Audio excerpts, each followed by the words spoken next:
Well, tonight the government's bold experiment with Australia's asylum seeker policy is underway. Up to 19 children are among 55 people who've arrived on a boat seeking asylum in Australia, only to be told they're going to be flown to Malaysia instead. The government will film their journey and put it on the internet as a warning to others. Political correspondent Tom Eagleton reports. Fleeing their home countries, these 55 asylum seekers have sailed into an Australian political storm. The message will be very clear.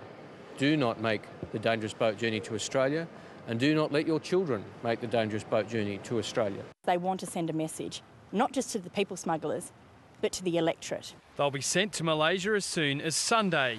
The government's talking tough. Pending an assessment process, it says none will be spared transfer to Malaysia. Men, women or the 19 who say they're children. If you come to Australia by boat, even if you are a minor or are claiming to be a minor, you can work on the basis that you'll be returned to Malaysia. The government's created their own catch-22 of policy here. I mean, if they create one exemption, that'll give licence to the people smugglers to market that to children. But if they send vulnerable children to Malaysia, then they'll be in an even more vulnerable situation. The government's doing whatever it can think of to make sure its message is being received overseas. And there's no starker or more effective way to do that than to film the transfer and operation with people's privacy and dignity being respected as part of that process.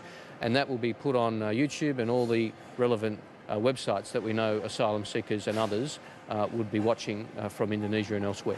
The government has a major message credibility problem here, which YouTube can't solve.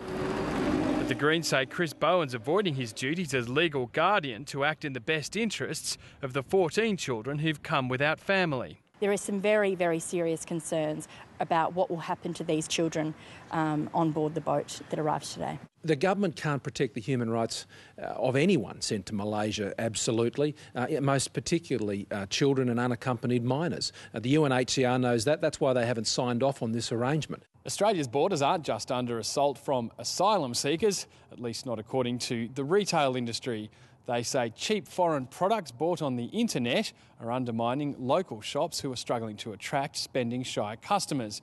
The government promised to look into putting a GST onto such purchases, and today it reported back with a clear message: not our problem. A draft Productivity Commission report says mainstream businesses need to lift their game. There can be a tendency for some Australian businesses, when things are going bad, to say this is a taxpayer challenge. And when things are going good, they put it down to their managerial genius. What we would say is, on this case, retail needs to understand that the world is changing and that simply trying to turn back the tide and ignore the internet is foolish business practice. The government says most internet sales are made locally, not overseas, and it says competition's good. Many of the large Australian retailers said that they tried the internet a few years ago and got their fingers burnt. And some of the most famous household Australian names said the internet would never work. Well, they're wrong. Perhaps by coincidence, the national broadband network was switched on today at its first city location, the Melbourne suburb of Brunswick. We've still got something like a third of small businesses in Australia who don't even have a web presence. They're going to need to jump into the 21st century. Time to get out the credit card. Tom Eagleton, Lateline.